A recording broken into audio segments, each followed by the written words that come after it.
buenas tardes y bienvenidos a la sexta conferencia anual de Oros Asset Management. En mi nombre y en el de toda la compañía, muchísimas gracias a todos por haber hecho el esfuerzo de estar hoy aquí, acompañarnos, y gracias también a todos aquellos que posteriormente visualizarán la grabación de este evento, que como todos los años, en los días siguientes a la celebración, lo colgamos en nuestra página web y en nuestras redes sociales. Este evento transcurrirá como en años anteriores. Tras mi introducción intervendrán los tres gestores, Javier Ruiz, Alejandro Martín y Miguel Rodríguez, y posteriormente tendremos un turno de preguntas. Ya hemos recibido muchas preguntas a través de nuestra dirección genérica de correo electrónico, pero todos aquellos que quieran hacer preguntas lo pueden hacer por el método tradicional, que es escribiéndolo en uno de los tarjetones que hay en la entrada y que levantando la mano se lo acercará una persona durante el turno de preguntas, o también este año, que como ven nos hemos modernizado mucho en una sala más moderna y sin corbatas, tenemos también un código QR donde pueden mandar las preguntas que puedan tener y que me las harán llegar de alguna manera si la tecnología no falla.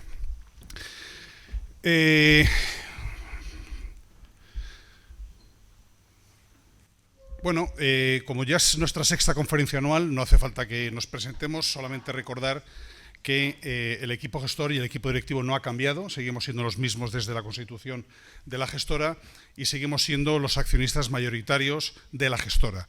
Como hemos dicho en años anteriores, esto es muy importante para poder permitirnos alinearnos con nuestras decisiones y que todas las decisiones que beneficien a la propiedad lo hagan sobre todo a nuestros coinversores.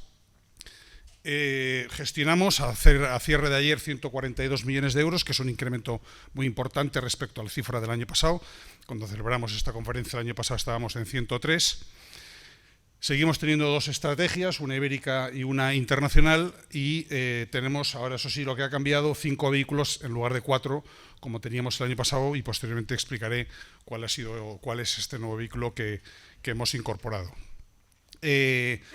Como muestra una vez más del compromiso de la alineación de los gestores y de los socios de esta compañía, más del 12% del capital que gestionamos lo hemos puesto nosotros, lo que demuestra, como digo, nuestro compromiso con la compañía y con los fondos. Este año tenemos, con respecto al año anterior, 1.200 coinversores más. Esto es una cifra de la que nos sentimos particularmente orgullosos y agradecidos. Estamos cerca ya de los 5.000 coinversores, ¿no? Es una cifra que para nosotros es muy importante y estamos muy orgullosos y agradecidos. Y de ellos, 750 hacen aportaciones mensuales, que como decimos todos los años es una forma de invertir que nos gusta particularmente por la disciplina que supone para el ahorro y la inversión. Igual que el año pasado anunciamos en la conferencia anual el lanzamiento de un nuevo producto, que era nuestro plan de pensiones de empleo, este año hemos lanzado un plan de pensiones para autónomos. De esta manera ya tenemos toda la gama de planes de pensiones individuales, de empleo y de autónomos, de forma que también ahora los autónomos podrán beneficiarse de una inversión a largo plazo y de una desgravación fiscal de hasta 5.750 euros anuales. Por tanto, si alguno de ustedes es autónomo o conoce algún autónomo, no deje de decírselo. Y también como novedad este año, aparte de incrementar los activos y el número de coinversores, hemos aumentado también el equipo, hemos pasado de 8 a 9, con la incorporación de Arturo Carrasco como nuevo desarrollo de negocio. Los fondos han seguido teniendo un comportamiento fantástico, la verdad.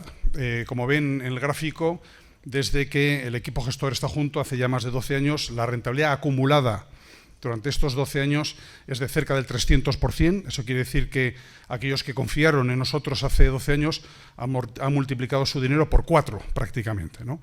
Lo que equivale a una rentabilidad anualizada del 11,6%. Es decir, algo verdaderamente excepcional de lo que estamos muy orgullosos. Esto es en la estrategia internacional. Y en la estrategia ibérica pues también hemos tenido un comportamiento, una rentabilidad muy buena, de superiores al 200%, lo que supone tener una rentabilidad anualizada en Iberia, este mercado tan penalizado y odiado hoy en día por la comunidad inversora nacional e internacional, prácticamente el 10% anual durante los últimos 12 años, ¿no? Por tanto, rentabilidades francamente buenas. Como habrán visto en los gráficos que he mostrado anteriormente, y todos aquellos que vean nuestras publicaciones, fichas mensuales, cartas trimestrales, hemos decidido suprimir los índices de referencia de toda nuestra documentación. Y esto no lo hemos hecho porque no salgamos bonitos en la foto y que como vamos peor que los índices hayamos decidido quitarlos. En realidad es al revés, como pueden ver ustedes, batimos a los dos índices de referencia que hemos estado utilizando históricamente. Lo que pasa es que estas compañías, las que fabrican estos índices, han pretendido cobrarnos una cantidad escandalosa por poder utilizarles. Y realmente, pues, teniendo en cuenta que prácticamente ninguna de las compañías que tenemos en cartera están en los índices, ni lo han estado nunca, nunca han sido realmente una muy buena referencia para nosotros. Lo poníamos porque nos lo pedían, pero nunca fue una buena referencia y teniendo en cuenta el elevadísimo coste que supondría poder tener que utilizarlos, pues hemos decidido eliminarlos de nuestra documentación.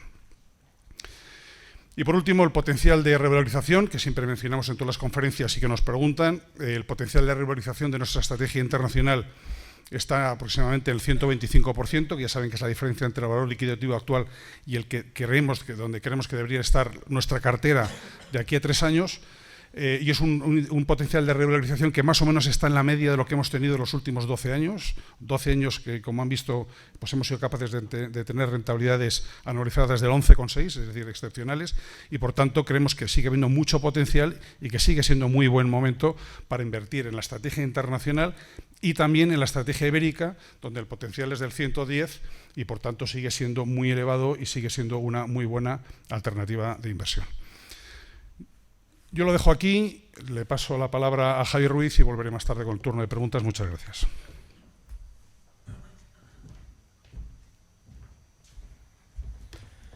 Bueno, gracias Pepe y buenas tardes a todos.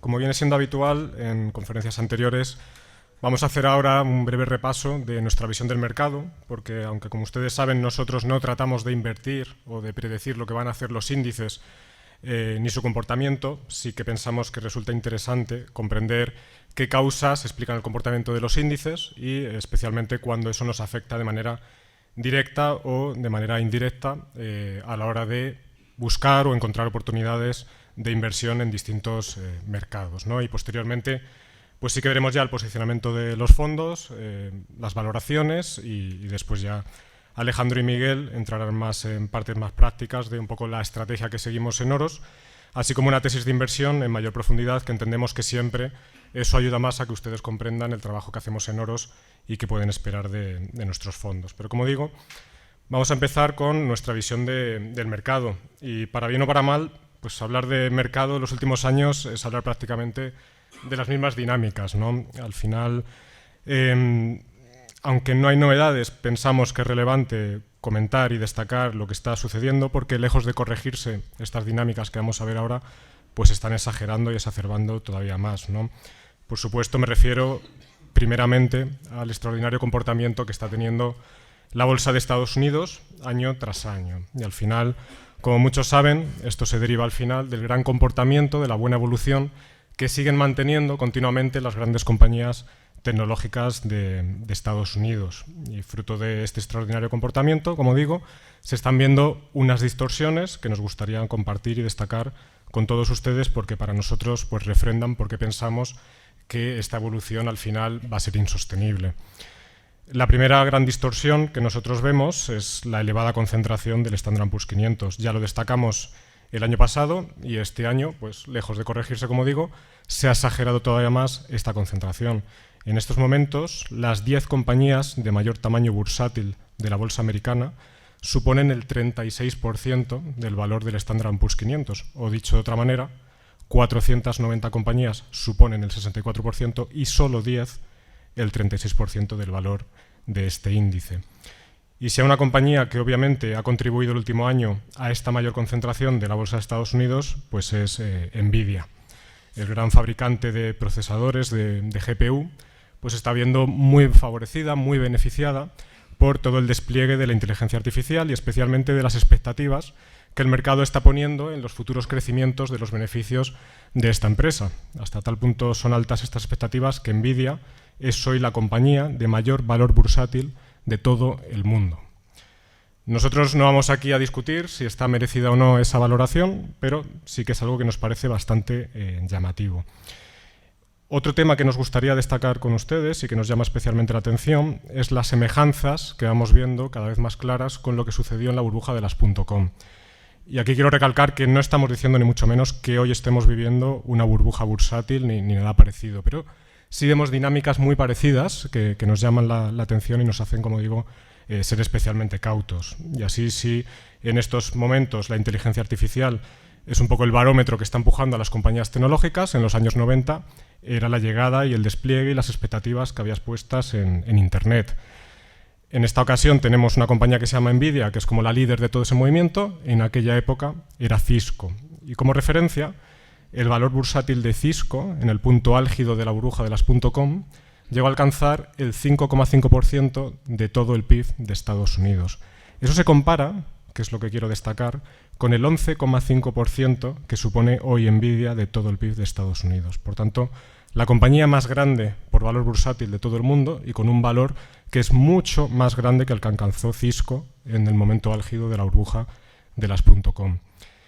Esta concentración que estamos viendo en Estados Unidos, esta dinámica tan positiva de las compañías tecnológicas, al final impacta también en los índices bursátiles mundiales. De hecho, en MSCI World, principal índice bursátil del mundo, está teniendo también una de las mayores concentraciones de su historia. Y en las empresas de Estados Unidos hoy suponen alrededor del 65% del valor de este índice, cuando históricamente solían suponer entre el 40 y 45%. En definitiva, mayor concentración en los índices americanos, mayor concentración en el principal índice mundial y una dependencia absoluta para los próximos años de lo que hagan, para bien o para mal, las compañías tecnológicas americanas. Y esto también es relevante cuando, como todos sabemos, en los últimos años el ahorro inversor se ha ido canalizando más y más hacia la mal llamada gestión pasiva, hacia la gestión indexada, que precisamente concentra o recibe los flujos que van a estos índices que acabamos de comentar. Obviamente, un entorno de mercado en el que unas pocas compañías son responsables de la evolución de los principales índices es un entorno de mercado muy complicado para los gestores activos, y especialmente en el caso de la bolsa americana. De hecho, destacaba la casa de análisis Goldman Sachs hace unas semanas cómo los gestores value americanos habían ido incrementando su exposición a compañías tecnológicas en sus carteras hasta máximos históricos. Literalmente están tirando la toalla. Al final no pueden seguir el ritmo, se ven presionados y traicionan a sus principios. Y de nuevo esto nos recuerda mucho a lo que sucedió en la burbuja de las .com, cuando muchos gestores value no soportaban, no aguantaban la evolución de los índices, sus carteras no eran capaces ni siquiera de acercarse a esa evolución y traicionaban sus principios y al final compraban compañías que eran humo en el peor momento posible. Pensamos que hay semejanzas en ese sentido y, desde luego, destacar que nosotros pues, vamos a seguir siempre fieles a nuestro proceso y a nuestro trabajo de análisis y no vamos a caer en eso. Y además todo esto que cuento en un entorno, en un momento de mercado en el que no podemos decir precisamente que la bolsa americana se encuentre en una valoración muy atractiva, tanto en términos absolutos como en términos relativos, lo pueden ver en la tabla. El Standard & Poor's 500 pues, cotiza en métricas que no nos parece que sean precisamente baratas, ¿no? Pese a ello, o precisamente por ello, el Standard & Poor's 500 y el Nasdaq 100, principal índice tecnológico del mundo, en lo que llevamos de siglo XXI, están teniendo el mejor ejercicio pues, de todos estos años, ¿no? No solo eso, si cogemos los últimos 15 años, el Standard & Poor's 500 ha multiplicado por más de 7 su valor y el Nasdaq 100 por prácticamente 14. Pues, con todo esto que estamos comentando, se nos antoja muy complicado pensar que las buenas oportunidades de inversión para los próximos 10 años van a estar en estos mercados y no en otros, donde el sentimiento negativo es totalmente extremo. Y esto nos lleva a la segunda dinámica, que también destacamos ya, por supuesto, en la pasada conferencia anual. Si la bolsa americana no para de recibir flujos, no para de subir, la bolsa de Hong Kong, obviamente con compañías muy expuestas a la evolución de la economía de China, tiene un comportamiento totalmente opuesto. Y en los últimos 7 años esta bolsa acumula una caída de más del 30%. Obviamente la situación de la economía china no es precisamente boyante. Como todos sabemos, en los últimos años pues está sufriendo una crisis inmobiliaria, un poco también provocada por el propio gobierno para terminar con esa exuberancia que estaba teniendo el sector y que poco a poco se ha traducido en una crisis financiera y posteriormente ya en una crisis de economía real, ¿no? De parálisis de inversión, parálisis de consumo, y todo eso obviamente tiene impacto en los resultados de las compañías que cotizan en Hong Kong, pero una cosa es esa y otra es la valoración a la que cotizan estas compañías. Si vemos ahí la tabla, tanto en términos absolutos como relativos, comparado con índices como el Standard & Poor's 500, la bolsa de Hong Kong, se mire como se mire, cotiza métricas muy atractivas. Y me gustaría llamar la atención de este gráfico, en la parte final, ese repunte tan importante que de repente tuvo la bolsa de Hong Kong. ¿A qué se debió? A que después de 2 años prácticamente en los que el gobierno aguantaba sin intervenir, finalmente han dado su brazo a torcer y han lanzado un cuantioso plan de estímulos para reflotar o para ayudar al sector inmobiliario, recapitalizar al sector financiero y dar apoyo también al sector bursátil. Aquí la gran incógnita, la gran pregunta y un poco la esperanza de todos los inversores es que llegue también ese gran estímulo fiscal que acabe por dar apoyo, aupar la inversión y el consumo en la economía real. Nosotros no necesitamos de esos estímulos, pensamos, para que cristalicen y se traduzcan nuestras inversiones en lo que pensamos que deberían ser, con lo cual seguimos igualmente cómodos, llegue o no ese estímulo con las posiciones que tenemos en nuestra cartera. Y precisamente del posicionamiento, pues vamos ahora a hablar, ¿no? Una vez tenemos clara nuestra visión de mercado, queríamos también repasar muy brevemente qué es lo que tratamos de hacer en Oros a la hora de buscar las compañías. Al final, la esencia de nuestro trabajo es muy sencilla, no tratamos de inventar la rueda ni mucho menos, es invertir con sentido común. E invertir con sentido común es tratar de ir allí donde hay oportunidades, allí donde hay ineficiencias. Y como siempre decimos, apoyándonos en la metáfora de los ríos y los peces y los pescadores, nos gusta ir a ríos con muchos peces y pocos pescadores y evitar ríos con muchos pescadores y pocos peces. Y ahí encontramos oportunidades y ineficiencias en la bolsa de Hong Kong, como hemos visto, y en el mercado europeo, y nos cuesta mucho encontrar oportunidades por los motivos ya expuestos en la bolsa de Estados Unidos. Una vez que sabemos dónde encontrar las ineficiencias, las oportunidades, tratamos que esas compañías cumplan nuestros principios de inversión que muchos de ustedes conocen y que tampoco vamos a profundizar ahora demasiado. Pero bueno, básicamente tratamos de invertir en aquello que podemos comprender, en negocios que tengan algo especial frente a la competencia, barreras de entrada, ventajas competitivas, evitamos compañías endeudadas, buscamos equipos directivos que hagan una buena gestión de negocio y de capital y todo ello siempre arropado, que es lo más importante de todo, por un elevado margen de seguridad, es decir, compañías que coticen a niveles tan atractivos que nos protejan de eventuales errores de inversión y nos permitan alcanzar ese objetivo que tenemos siempre de rentabilidades satisfactorias y sostenibles en el largo plazo. Todo eso para llegar al final a la foto de nuestra cartera, nuestro posicionamiento. Esta es la distribución de la cartera de nuestro fondo Oros Value Internacional y ven ahí cómo la distribución geográfica pues, se asemeja mucho al final o es consecuencia un poco de lo que acabamos de hablar. No encontramos grandes oportunidades en Norteamérica y sí encontramos obviamente en Europa y en Asia. Europa, zona euro más resto de Europa, supone el 60% de nuestra cartera internacional en estos momentos y compañías asiáticas suponen alrededor del 22%.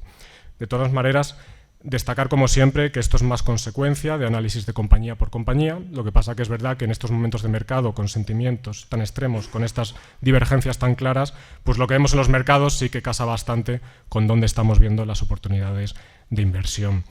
Y también muchas compañías son negocios globales y no importa demasiado geográficamente dónde cotizan. De hecho, es mucho más importante la otra distribución que ponemos ahí, la distribución por temáticas, y que ahora veremos un poquito más en profundidad para entender ese potencial. Pero por destacar rápidamente las tres principales, las ven ahí, 1/3 de la cartera, un poquito menos, está invertido en lo que llamamos holdings y gestión, que son empresas que utilizan su balance para invertir en otras compañías o en otros activos y que cotizan con un importante descuento.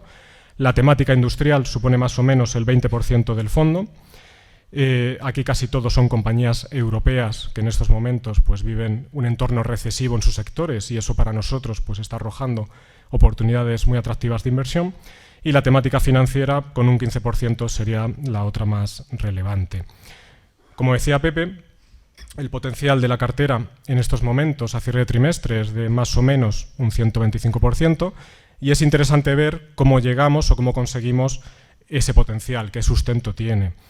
Al final este fondo, como pueden ver, está compuesto, y es un número más o menos estable a lo largo de los últimos años, de 46 compañías, de las cuales algo más de 10 son compañías ibéricas, porque, como siempre decimos, esta es nuestra cartera modelo. Y si encontramos grandes ideas de inversión en España y Portugal, pues también van a entrar, por supuesto, en la cartera internacional.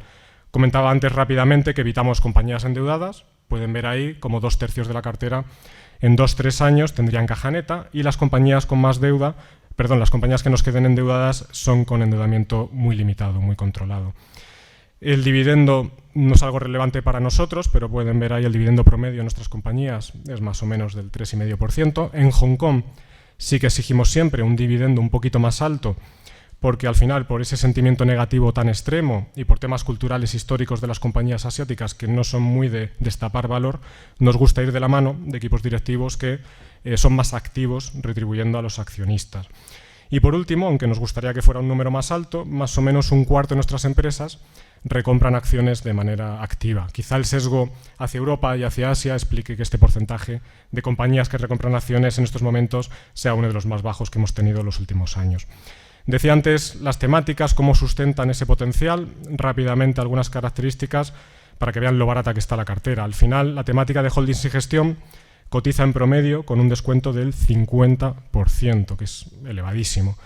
Y la buena noticia es que los equipos directivos de estos holdings son conscientes de ello también y están tomando medidas para destapar valor, como recomprar acciones de manera muy agresiva.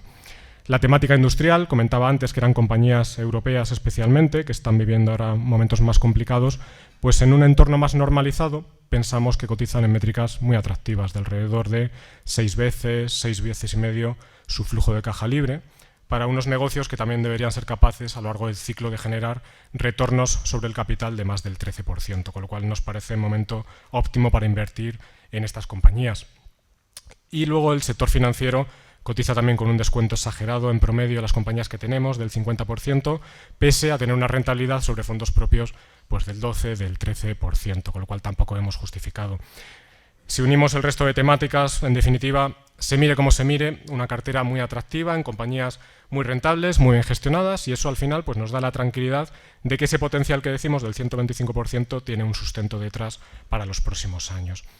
Por último, la cartera del fondo ibérico, por temáticas, geográficamente poco que decir obviamente, porque es un fondo ibérico, pues todo España y Portugal, y a nivel de sectores, un poco más de sesgo hacia compañías industriales por el perfil de compañía que cotiza en estos mercados.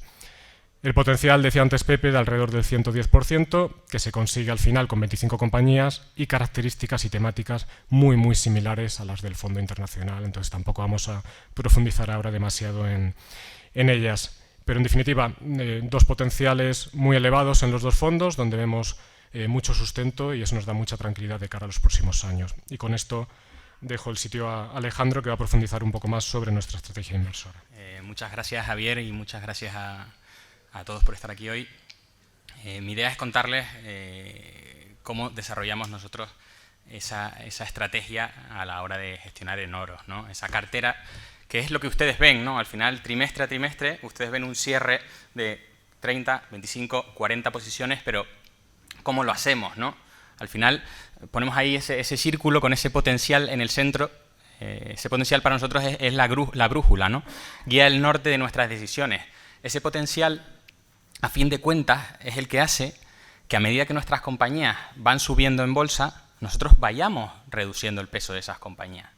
Que a medida que las compañías van cayendo en bolsa, nosotros incrementemos el peso de esas compañías. Al final, no es otra cosa que convertir el tiempo en nuestro aliado y aprovecharnos de la volatilidad. Es que no es otra cosa. También intentamos ser, digamos, honestos a la hora de asumir errores de inversión, ¿no?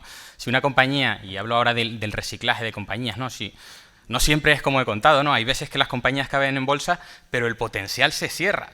Ahí pues tenemos que decir, oye, pues nos hemos equivocado en esta tesis, desinvertimos. Ese es el reciclaje de compañías. Hoy dedicaremos también una parte importante a explicar, sobre todo por mi lado, las situaciones asimétricas, esas situaciones en las que nosotros siempre intentamos asumir muy poquito riesgo y que el potencial al alza sea elevado, ¿no? Al final, pues si te equivocas poco, y si salen bien las cosas, pues multiplicas por varias veces la inversión. Pero antes de eso, quería dedicar un rato a explicar exactamente qué es el rebalanceo de cartera. Como pueden ver en esta diapositiva, en la tercera columna verán cómo es nuestra cartera, el top 10 de posiciones ordenado el tercer trimestre de 2024. Ordenado de mayor peso a menor peso. Y en la última columna pueden ver lo que ha pasado en estos últimos 12 meses, prácticamente desde la última conferencia. Aquí pueden ver el caso, por ejemplo, de la compañía sísmica noruega, la quinta posición, TGS Nopec. Es una compañía que hemos comprado ya 7 veces, es decir, hemos sido capaces 7 veces de crear valor con esta compañía, ¿no? Nosotros el año pasado, por esta época, teníamos un 1,5% de peso en la compañía. Después de una caída del 32%, hoy nos encontramos con un peso cercano al 4% en la compañía. Otro, digamos, caso antagónico sería el último caso, el de Mistras Group. Es una compañía que hoy no tiene peso en la cartera, pero es una compañía que hace un año pesaba un 3,4%. ¿Qué ha pasado? Pues básicamente una revalorización del 98% en el periodo. Hemos desinvertido totalmente la posición. También que no sigue el patrón que siguen las otras ideas, ¿no? El típico de que subes y voy vendiendo y caen y voy comprando. Sería Catalana Occidente. Se trata de una compañía que pesaba el año pasado un 4,2%, pero hoy, este año, tras una rentabilidad, incluyendo dividendos, del 36%, pesa un 4,9%. ¿Qué ha pasado aquí? Pues básicamente, a pesar del buen desarrollo de la compañía en este periodo, nosotros hemos incrementado, o en líneas generales, hemos mantenido constante el peso de la compañía en este periodo, ¿no? Se ha revalorizado la acción, pero nosotros seguimos siendo optimistas, ¿no? Muchas veces también ocurre que no solo compites compañía por compañía, sino con el resto de alternativas de la cartera. Es decir, a lo mejor Catalana pues tiene más atractivo que otras ideas, a pesar incluso de que haya subido muchísimo, ¿no? Porque otras han subido incluso más. Esto es un poco cómo funciona el rebalanceo. En esta diapositiva les explicaba la importancia de las situaciones asimétricas, o les comentaba que nos gusta ver esas situaciones asimétricas. Hoy voy a dedicar un rato a explicar dos compañías como son Liberty Global y NH Hoteles. En el caso de Liberty Global, estamos hablando de un conglomerado especializado en telecomunicaciones. Se trata de una compañía cotizada en Estados Unidos, pero que principalmente lo que tiene son activos de telecomunicaciones en Europa. La compañía, probablemente a algunos les suene el libro The Outsiders, que hemos recomendado en muchísimas ocasiones, está gestionada por John Malone. Es uno de esos 8 consejeros delegados extraordinarios que aparecen en el libro y muy famosos por haber creado un montón de valor durante varias décadas, ¿no? El famoso vaquero del cable, como se conoce a John Malone. La compañía presentó, creo que fue a finales del año pasado, pues 4 medidas para generar y destapar valor. Aquí nos encontramos, de hecho, una compañía que no solo está generando valor, sino que sus propias filiales están haciendo cosas para generar valor. ¿Qué está sucediendo? Pues la primera de ellas, la escisión de Sunrise. Esta escisión sucedió ayer, y ahora les comentaré un poco con detalle, que Sunrise es una compañía de telecomunicaciones con activos en Suiza. Malone separó de Liberty esta compañía. También tenemos una operación de la filial de Reino Unido, a la vez. La compañía está separando su filial de redes en Reino Unido para venderla a un precio más elevado, ya que las filiales de redes se valoran más elevadas, y entregarnos a nosotros ese dinero como accionistas. La misma historia en Liberty Global, al final, en Benelux, perdón. Estamos hablando de que la compañía está poniendo en valor y fusionando sus activos en Bélgica y Países Bajos. Y por último, la recompra de acciones. Todo esto que la compañía está haciendo viene aderezado con una potente recompra de acciones.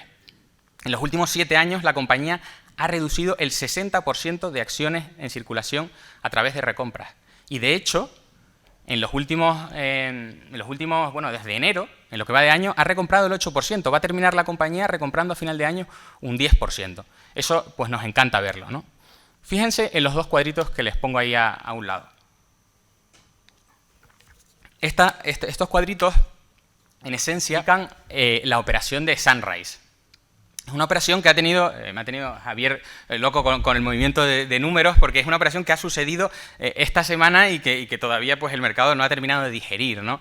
La compañía ha separado esa división de Sunrise y nosotros nos encontrábamos el lunes, el martes, incluso el miércoles por la mañana, con el precio de Liberty Global en Estados Unidos cotizando en el entorno de 20, 21 dólares, por un valor para nosotros conservador de los activos de 28.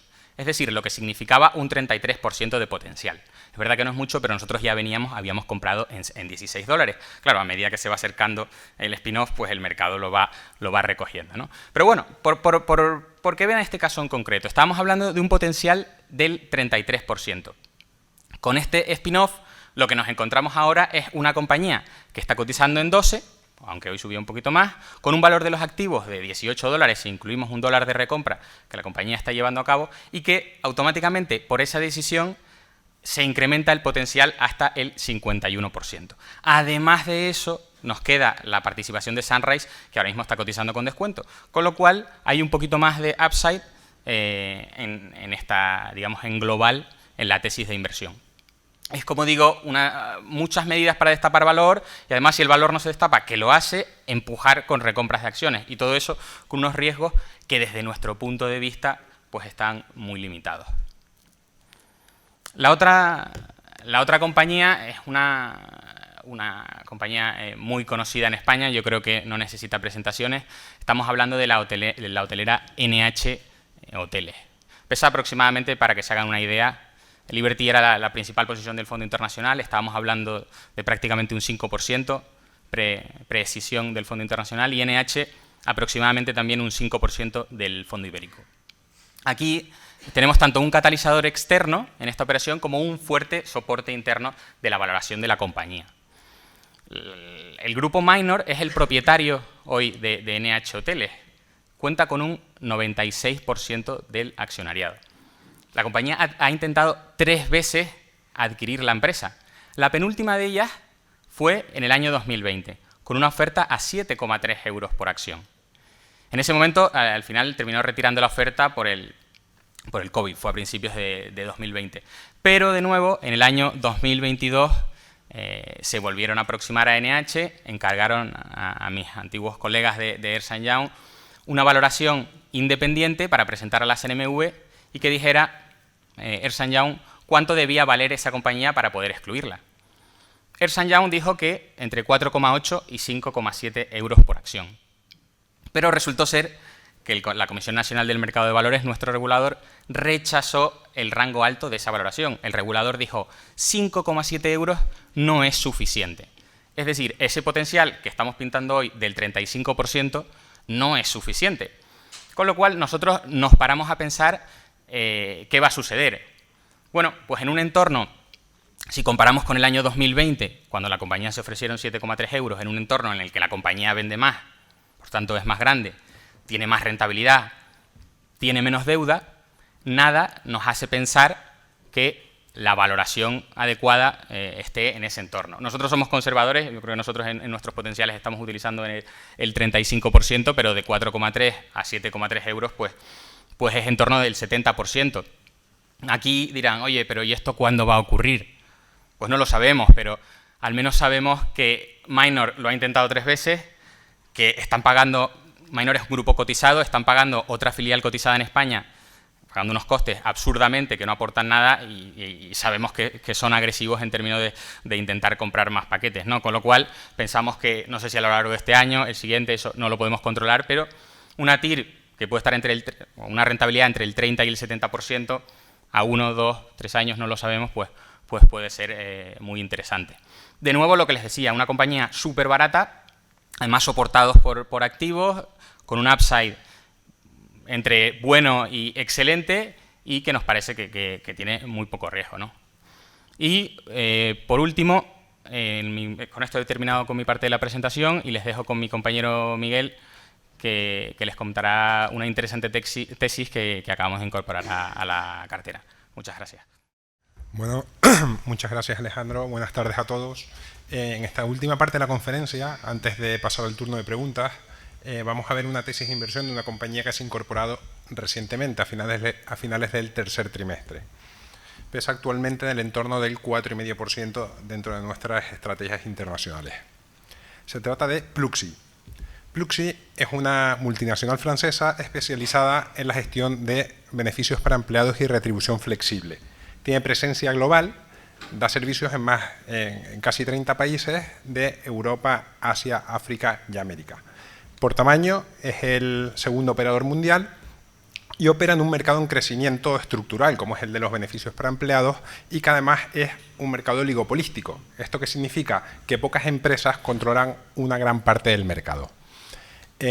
Una característica muy relevante de este negocio es que es altamente escalable. Prácticamente no tiene activos fijos y cualquier ingreso adicional que entre en la compañía, cualquier nuevo negocio que capte, baja directamente a caja. De hecho, veremos luego que es una de las compañías que más generación de caja convierten con relación a su EBITDA de las que hemos visto nunca. Por entender un poco el tamaño de esta empresa, hablamos de una capitalización de unos 3.000 millones de euros, factura unos 1.200 millones, hace unos 430 millones de EBITDA y baja a caja unos 380 millones de euros. Pluxee es una compañía familiar controlada por la familia Bellon, los propietarios de la también francesa Sodexo, y de hecho Pluxee es una escisión, una separación de Sodexo que se produce este mismo año, en febrero, que además coincide cuando la compañía se incorpora a cotizar a la Bolsa de París, con lo cual estamos hablando de una compañía que como entidad independiente solo tiene 8 o 9 meses de vida. Bien, ¿cómo es el modelo de negocio de la compañía? Pues Pluxee básicamente lo que hace es emitir vales, que pueden ser físicos o digitales, para sus clientes, que son empresas. Estas empresas ofrecen esos vales a sus empleados en lo que se conoce como retribución flexible. Esta remuneración es muy interesante para los empleados porque, entre otras ventajas, tienen deducciones fiscales, lo que hace que aumente el poder adquisitivo de los empleados de forma relevante. Pues estos empleados pueden usar estos vales para pagar en los comercios asociados a Pluxee, que suelen ser el principal segmento donde se dirigen es alimentación y restauración, pero dependiendo del país también puedes tener deducciones fiscales en otros segmentos. En España, por ejemplo, tenemos deducciones en el transporte público, en guardería, en formación, en seguros, etc. Y luego, Pluxee reembolsa el efectivo a los comercios a cambio de esos vales con los que han pagado los empleados. Bueno, ¿y cómo genera ingresos la compañía? Pues tiene una doble corriente de comisiones. Por un lado, cobra comisiones a las empresas y por otro, cobra comisiones a los comercios asociados. Esta sería la magnitud del negocio. Tiene a día de hoy más de 500.000 clientes, dando servicio a más de 37 millones de consumidores, de empleados en todo el mundo, y cuenta con una cartera de más de 1.700.000 comercios donde los empleados pueden gastar sus vales. Vamos a pasar a ver ahora el mercado donde opera la compañía. Empezamos con el posicionamiento competitivo. Por tamaño, Pluxee es el segundo operador mundial, está presente en 29 países y es líder en 17 de ellos. Este mercado de los beneficios para empleados está altamente concentrado. Las tres principales compañías controlan el 85% del mercado, con lo cual estamos hablando de un oligopolio. Si miramos los mercados de forma independiente, la cosa no varía mucho. Aquí, por ejemplo, está Brasil, que es el principal mercado donde opera la compañía, con un 25% de sus ventas, y tenemos a los dos grandes operadores internacionales, Edenred y Pluxee, y luego a un operador local, que se llama Alelo. Pues bien, esto es habitual en otros mercados también, donde están los internacionales y un operador local intentando competir. En cuanto al tamaño del mercado, si miramos en su conjunto los beneficios para empleados, el tamaño es enorme, es de más de 1 billón de euros. Pero si nos centramos en alimentación y restauración, en beneficios de alimentación y restauración, que es el principal mercado donde opera Pluxee y además el más grande, el tamaño del mercado son 219.000 millones de euros. Pero este mercado está infrapenetrado, porque no todas las empresas ofrecen retribución flexible, evidentemente. De hecho, las pymes pues es la gran asignatura pendiente de esto, ¿no? Con lo cual, el mercado real capturado de beneficios para empleados en alimentación y restauración es mucho más pequeño, es de unos 53.000 millones de euros. ¿Y qué esperamos nosotros de este mercado para los próximos años? Pues en los últimos 4 o 5, el mercado de beneficios para empleados en el segmento de alimentación y restauración ha venido creciendo a un ritmo del 7,5% anualizado. Pero nosotros esperamos que para los próximos años este crecimiento se acentúe. porque la penetración de compañías que ofrecerán retribución flexible va a ser más grande que en los años anteriores y sumando el crecimiento estructural del mercado esperamos crecimientos de entre el 7,5% y el 9%. ¿Y cómo se va a traducir esto en las cifras de la compañía? Pues esperamos que Pluxee pase de ingresar 1.200 millones de euros en 2024 a más de 1.600 millones de euros en 2027. Esperamos que el EBITDA crezca desde los 430 millones a los más de 600 millones y que el flujo de caja libre recurrente pase de 380 millones a más de 500, en una tasa de conversión de caja de más del 80%, que es una tasa sorprendente, conversión de EBITDA a flujo de caja libre. Bueno, visto que esta compañía es muy rentable y opera un negocio en un mercado en crecimiento y además oligopolístico, pues nos da que pensar que es un mercado muy atractivo para otros competidores, ¿no? Para competidores actuales y para nuevos entrantes. Entonces vamos a ver las ventajas competitivas que tiene esta empresa para defenderse de esta posible competencia. En primer lugar, una ventaja clara son las economías de escala. ¿Vale? Es la segunda compañía del mundo por tamaño y las economías de escala le dan una serie de ventajas, de superioridad frente a otros competidores. Un ejemplo, por ejemplo, sería el enorme canal de distribución que ha construido la compañía a lo largo de los más de 40 años que lleva operando bajo la marca Sodexo. Más de 500.000 clientes que pueden pagar en más de 1.700.000 comercios.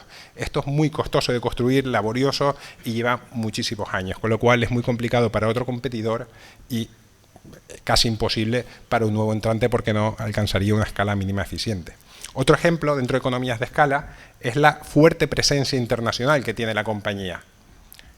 Esta escala global que tiene no solo te da la ventaja evidente de la diversificación geográfica, sino que siendo global puedes dar soluciones globales a tus clientes multinacionales. Aquí, por ejemplo, está el caso de Telefónica, donde Pluxee ofrece sus servicios de retribución flexible para todos los empleados de Telefónica en todo el mundo.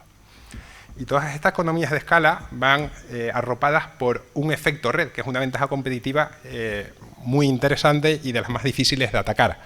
Porque Pluxee, al ser una de las compañías, o la segunda compañía más grande del mundo, es una de las que más usuarios tiene. Con lo cual, esto incentiva a cualquier comercio a trabajar con Pluxee. Y como se incorporan más comercios a trabajar con Pluxee, esto hace que más usuarios, más empresas quieran trabajar con Pluxee porque es la que más comercios tiene. Esto al final es un círculo virtuoso que es dificilísimo de atacar para otros players.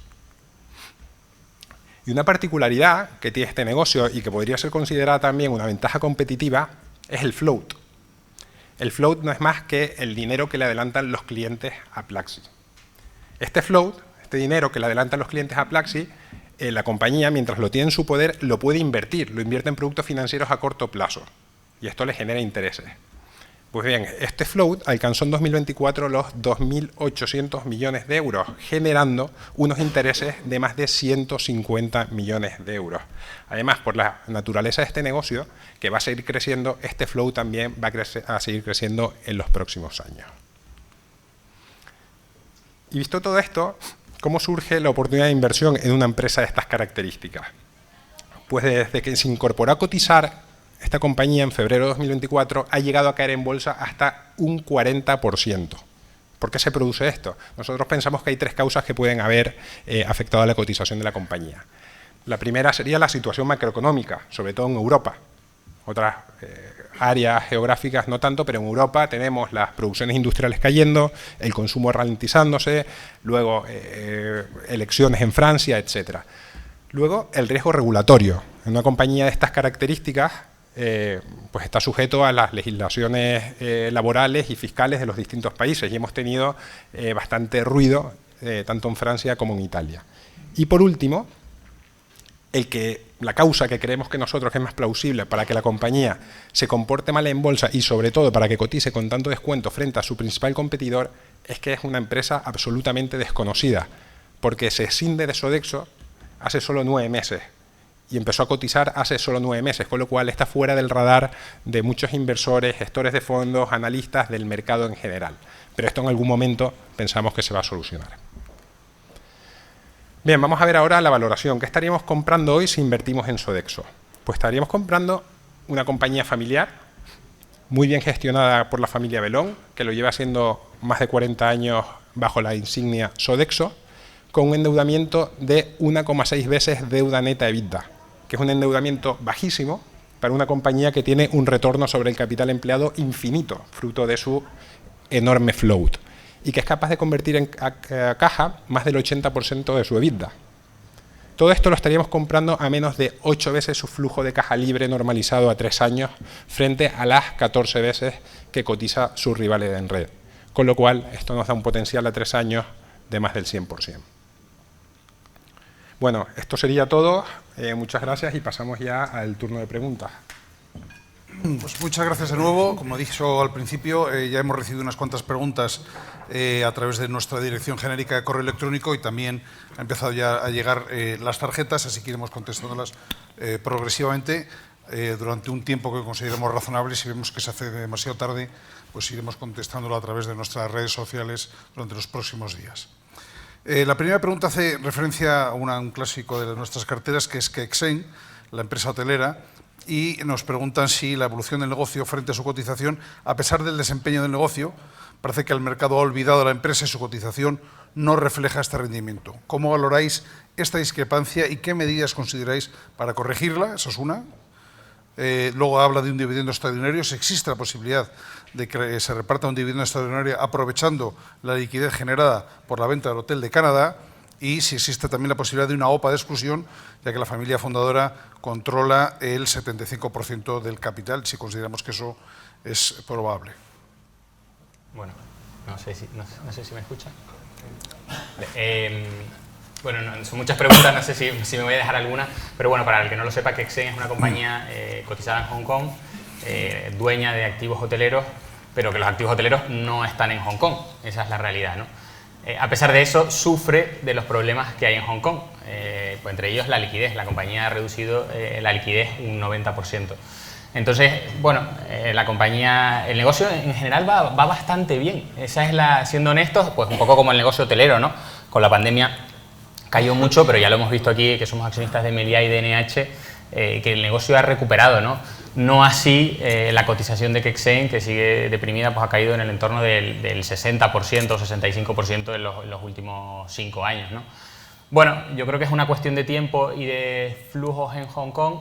También es un mercado que se mueve por dividendos, por eso también el cambio nuestro a ir a compañías que dan más dividendos, y es una compañía que todavía no ha procedido bueno, está en el proceso de recuperar los dividendos post pandemia, pero la situación financiera es razonablemente buena, con lo cual es cuestión de tiempo y ya están en ese proceso, con lo cual yo creo que es cuestión de ser pacientes, no queda mucho más, ¿no? No sé si había alguna más. ¿La OPA de exclusión? La OPA de exclusión,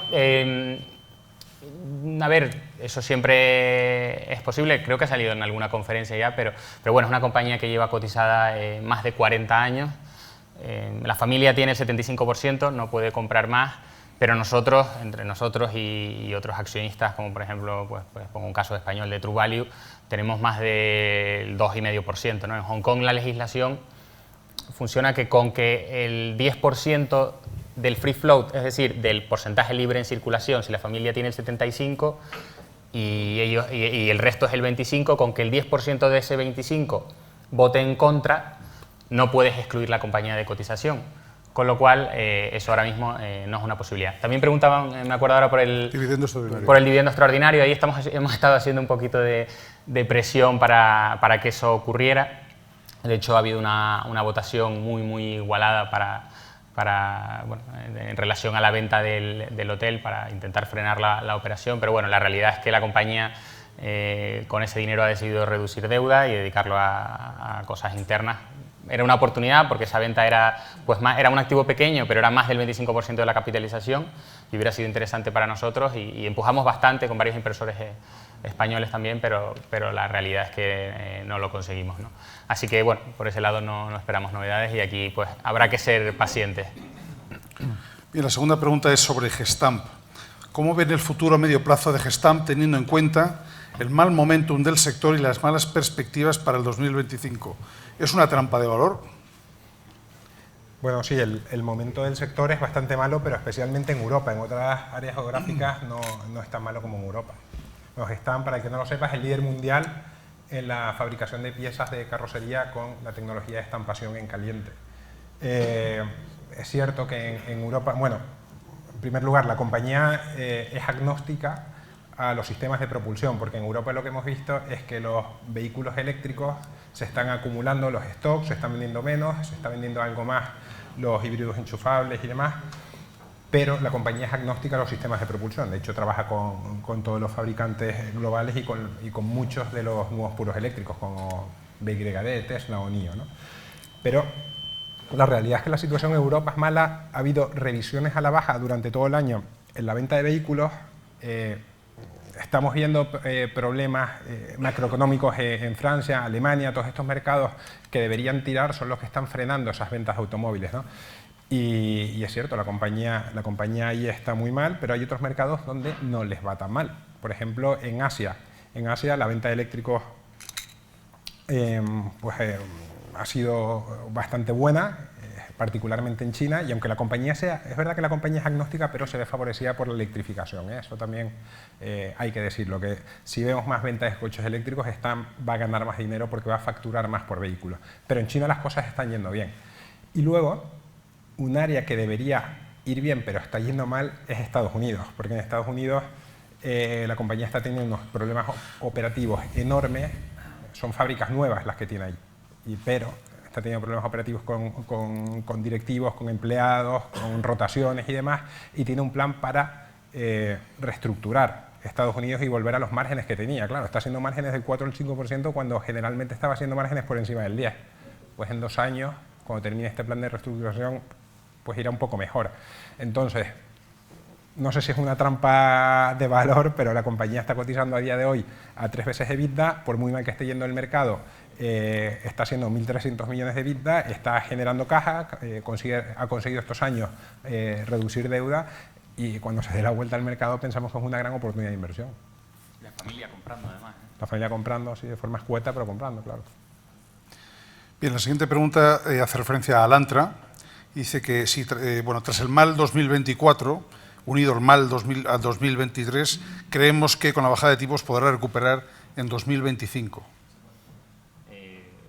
Bueno, no lo sé, la respuesta es que no lo sé, pero bueno, todo hace pensar que un entorno de... Bueno, Alantra, para el que no la conozca, es una compañía, por simplificarlo mucho, con 2 negocios, un negocio de banca de inversión y otro de gestión de activos, una gestora al uso como podríamos ser nosotros, ¿no? El negocio que va mal es el de banca de inversión porque las operaciones se han frenado en seco, ¿no? Con la subida de tipos de interés.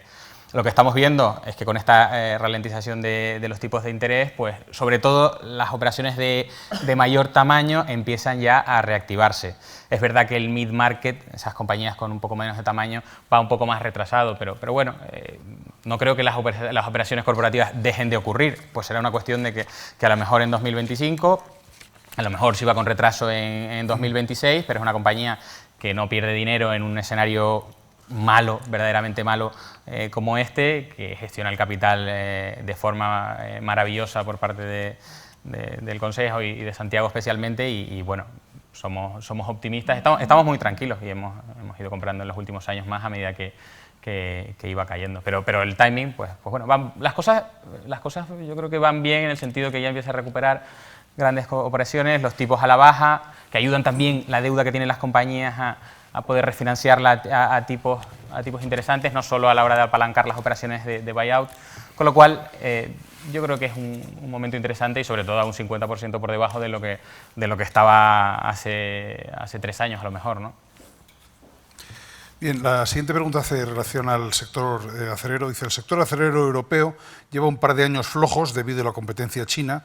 ¿Qué perspectivas ven para las acereras que tienen en cartera? Bueno, matiz, nosotros lo que tenemos son compañías productoras de acero inoxidable, no de acero al carbono, acero común, pero bueno, la pregunta también es válida, aunque es un mercado muchísimo más pequeño. El mercado del acero al carbono es 40 veces más grande, con lo cual este es mucho más fácil de seguir y hay menos compañías, pero es verdad, la competencia china en los últimos años son capaces de producir más barato, con una tecnología muy contaminante, producen acero inoxidable con nickel pig iron, y han llegado a Europa pues con precios, a Europa y Estados Unidos con precios muy bajos. Entonces lo que han hecho estos mercados occidentales es defenderse. Estados Unidos primero puso los aranceles de la sección 232, luego Europa sistemas de cuotas que no funcionaron muy bien, luego aranceles y esto se va a intensificar en los próximos años con lo que se conoce como Carbon Tax Border para compañías contaminantes. Bien, dicho todo esto, ¿están reaccionando los precios? En Estados Unidos los precios del inoxidable siguen altos, en Europa los precios están por los suelos porque la demanda final es muy baja y todavía no han caído los inventarios. Dicho esto, ¿cómo se definen también estas compañías de la competencia china? Pues especializándose en los productos de más valor añadido. Acerinox, por ejemplo, que está en nuestras carteras tanto ibérica como internacional, hace 2-3 años compró VDM Metals, una compañía alemana especializada en aleaciones de alto rendimiento, y este tipo de empresas que hacen productos más de nicho y más específicos son más difíciles de atacar. Ha crecido también en este sector porque ha lanzado también recientemente una OPA sobre Heinz, una compañía americana centrada en el sector aeronáutico de aleaciones especiales y claro, una compañía que lleva trabajando en el sector aeroespacial 10-15 años con Boeing haciendo unas piezas bajo ciertas especificaciones, pues ni Boeing, ni Airbus, ni Dassault, ninguna compañía va a querer cambiar a un proveedor asiático por una cantidad ínfima que supone en el coste de un avión, ¿no? Siempre querrán trabajar con un productor occidental y con garantías. Y en esta línea, otra compañía que tenemos en cartera, Aperam, pues ha hecho lo mismo. Ya tenía una parte de aleaciones especiales y ha lanzado recientemente también una OPA sobre una americana especializada en el sector aeroespacial. Bien, la siguiente pregunta. ¿Existe una cantidad patrimonial o un monto límite a partir del cual se plantean cerrar el fondo de inversión? En caso afirmativo, ¿cuál sería esa cantidad y qué tipo de cierre sería suave o duro? Bueno, esta la contesto yo. Nosotros cuando constituimos la gestora adquirimos el compromiso de que si en algún momento los fondos eran demasiado grandes y que eso nos impedía o dificultaba dar muy buenas rentabilidades, los cerraríamos, porque siempre hemos dicho que preferimos fondos pequeños, muy rentables, que grandes y medianamente rentables, ¿no? Por eso era muy importante lo que decía al principio, el hecho de que los accionistas mayoritarios, la mayor parte del capital, la tengamos nosotros y por tanto podemos tomar siempre las mejores decisiones en beneficio de los coinversores, no un accionista que lo que quiere es cobrar mucho dividendo y que los coinversores le importan pero no tanto. Por eso es muy importante que seamos nosotros los accionistas mayoritarios y cuando se produzca esa circunstancia lo haremos. Lo que pasa es que desgraciadamente todavía estamos muy lejos de que eso se produzca. De las dos estrategias, lógicamente, la que más limitaciones tiene es la ibérica por sus restricciones geográficas y bueno, es un fondo que hoy por hoy tiene 10 millones de euros. Por tanto, tiene todavía mucha capacidad de crecer y estamos muy lejos de que se produzca esa circunstancia, pero el compromiso sigue existiendo, ¿no? Luego también preguntan, esta también la puedo contestar yo, si hay algún plan para introducir algo de cripto y si no, ¿por qué motivo? Bueno, nosotros invertimos únicamente en lo que hemos dicho que invertimos, que son en compañías con las características que ha mencionado Javier, bien gestionadas, poca deuda, que estén dentro de nuestro círculo de competencia, a precios atractivos, etcétera. Y no invertimos en ninguna otra clase de activo, por muy interesante que pudiera ser. Por tanto, solo invertimos en compañías cotizadas y no en ningún otro tipo de activos, por interesante que pueda resultar, ¿no? Luego, Víctor nos ha mandado una pregunta que dice, ¿qué efecto esperáis de este segundo mandato de Trump sobre nuestros fondos, teniendo en cuenta que el primer mandato fue en general negativo para el value? Me encanta porque dice nuestros fondos, no vuestros fondos. Un sentimiento de propiedad que nos encanta. La pregunta del millón, y es verdad que mucha gente ya se lo empieza a plantear, porque es verdad que el mandato de Trump coincidió mucho con el peor periodo de la historia posiblemente para la inversión value. Pero bueno, siempre decimos correlación no implica causalidad y hay que ver siempre segundas y terceras derivadas, también cómo estaban las valoraciones, cómo estaba la política monetaria, el endeudamiento de las economías en aquellos momentos y cuál es la situación actual. Si lo pensamos en aquella época, que además Trump siempre es mucho de medidas de estímulo fiscal vía reducción de impuestos, es decir, una expansión muy fuerte del déficit porque no reduce el gasto, es decir, medidas proinflacionistas. Pues claro, en aquella época en la que no había inflación, podías hacer eso más tranquilamente, con los tipos de interés bajos y todo eso al final pues sí que empuja las valoraciones de las compañías al alza, que es un poco lo que pasó y especialmente pues todas las dinámicas que conocemos con las grandes tecnológicas, la bolsa americana y demás. Lo que pasa que ahora yo creo que tiene menos margen para poder hacer lo mismo. Es verdad que la inflación parece que se va controlando un poquito, aunque siempre hay dudas de si van a conseguir bajarla por debajo del famoso objetivo del 2% o no. Los tipos son mucho más altos. Nos cuesta creer que estemos en un entorno similar. Dicho esto, no tenemos ni idea de si volverá a pasar lo mismo o no volverá a pasar lo mismo. Nosotros estamos cómodos con nuestra forma de invertir, vamos donde encontramos las oportunidades y sobre todo, que lo explicábamos el año pasado, cuando vas a mercados donde hay sentimiento negativo tan extremo como está pasando un poco en Europa, comentaba antes en la bolsa de Hong Kong, tratamos de ir de la mano de equipos directivos que actúen como catalizadores de destape de valor y no tener que depender de flujo de dinero externo que al final te dé la razón y que sea más el propio equipo el que tome medidas, como comentaba Alejandro con Liberty, por ejemplo, o otras compañías como Naspers que tenemos en cartera, y eso al final cristalice más rápido la tesis de inversión, ¿no? Pero bueno, son preguntas que no podemos al final responder más que vagamente. Guillem nos hace 4 preguntas, las leo por separado. ¿Cómo reparten aproximadamente el tiempo que dedican al seguimiento de las compañías en cartera y a la prospección de nuevas oportunidades? Es que depende, no sé, depende un poco del momento, ¿no? Esa es la realidad.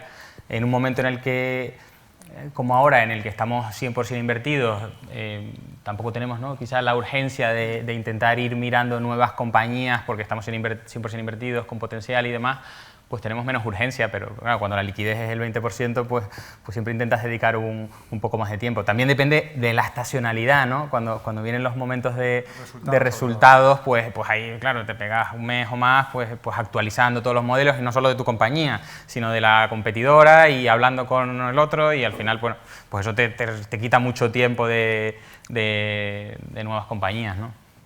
No tengo una respuesta clara, ¿no? Es posible. ¿Habitualmente vuelven a invertir en posiciones que ya han tenido en el pasado?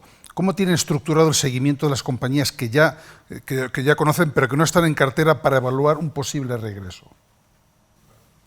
Bueno, pues tenemos de hecho un wishlist donde tenemos todas las compañías que tenemos en cartera o que hemos tenido, y van ordenadas por potenciales, como si fuera, digamos, una pizarra, pero que vamos actualizando, y si el potencial vuelve a ser interesante con respecto al resto de la cartera, pues la volvemos a mirar y se vuelve a incluir. Contaba antes Alejandro el caso de TGS. En TGS hemos invertido, salido y vuelto a invertir en hasta 7 ocasiones. Eso ha pasado con muchas otras compañías, con lo cual eso es habitual. Y hacemos un seguimiento, no sé si diario o semanal o mensual, pero está prácticamente automatizado.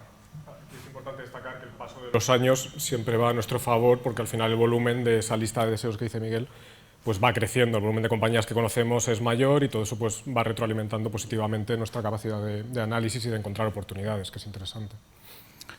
Y algo parecido, además del potencial de la revalorización como referencia a las oportunidades que encuentran en el mercado, ¿tienen muchas compañías en el radar en un rango que podría ser interesante incluirlas en el fondo? Ya lo habéis comentado. ¿Qué catalizadores ven a medio plazo que pudieran cristalizar el valor en una posición de oil and gas, principalmente TGS? Sí, al final nosotros cuando miramos las materias primas siempre decimos que primero hacemos análisis de oferta y demanda para cada materia prima, para ver un poco qué esperamos de ese mercado a medio y largo plazo, si son dinámicas sostenibles o no, y qué precio pues más o menos sería justo para incentivar la producción. Y si bien con el carbón, con el uranio, con el cobre en su momento, pues este análisis es relativamente más sencillo, tenemos una visión más clara de dónde va a estar la materia prima.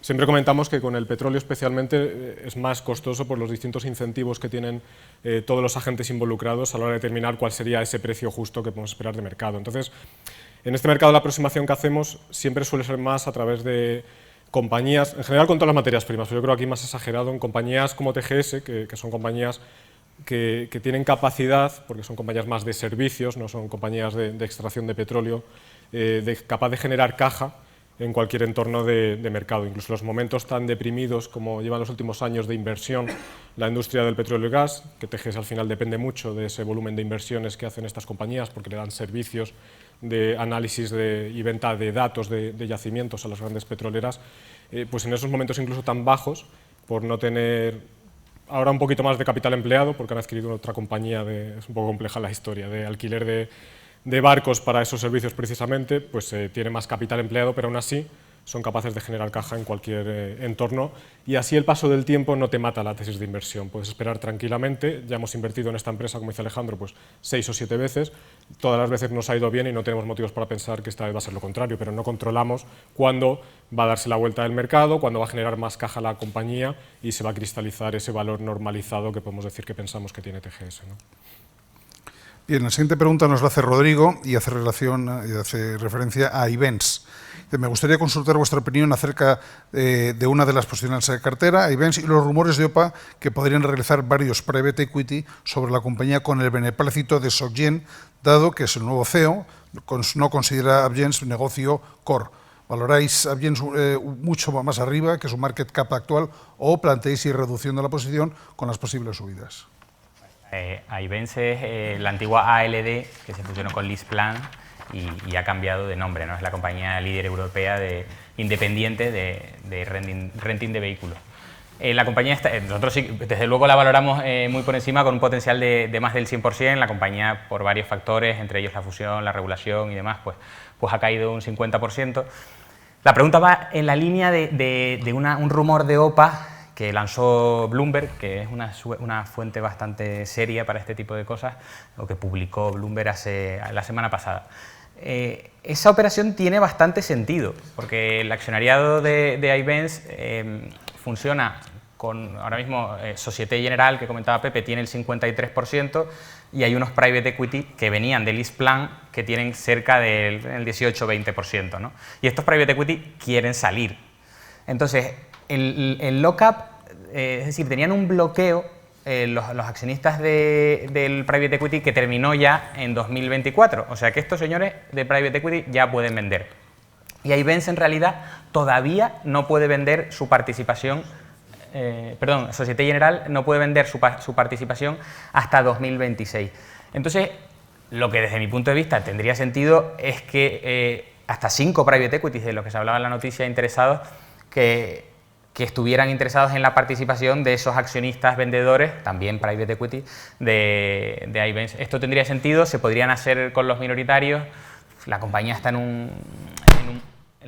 un momento malo en términos de rentabilidad, pero es que se está produciendo rápidamente esa recuperación y se va a producir de esa rentabilidad, con lo cual me da cierta tranquilidad que los private equity que vienen de LeasePlan y saben perfectamente lo que vale esa compañía, después de haber caído un 50%, pues si venden será una valoración cercana a lo que vale la compañía. O sea que bueno, la noticia es positiva, tiene sentido, pero bueno, nosotros solo podemos aprovecharnos cuando sube para reducir el peso y cuando cae para comprar más, porque no sabemos realmente lo que va a pasar.